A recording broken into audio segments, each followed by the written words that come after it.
Cattle theft can cost ranchers millions of dollars. KLTV7's Christine Guevara spoke with a special ranger who says preventing the crime is fairly easy. It is indeed much more prevalent than the average person thinks of it. Larry Hand is a special ranger with the Texas and Southwestern Cattle Raisers Association.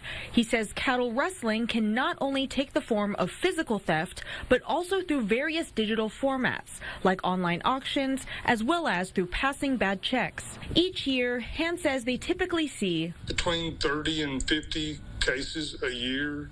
But that may not sound that many, but some of these cases go on for months at a time. One way to prevent this crime is branding the animals.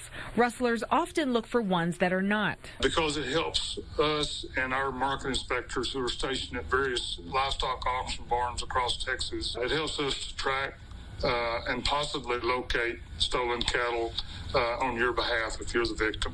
For absentee land owners, Hand suggests doing random visits of the land. Keeping good records, vetting your employees to make sure they have a good solid background before you put them on the payroll, as well as contracting persons who come on to work your animals. He also says many thefts first appear on paper, so keep receipts as a backup. And do research when doing business with new customers. In the late 1800s, cattle rustling was a hanging offense. Now, the penalty starts at a third-degree felony for one head of cattle. A person could face 2 to 10 years of jail time and or a $10,000 fine.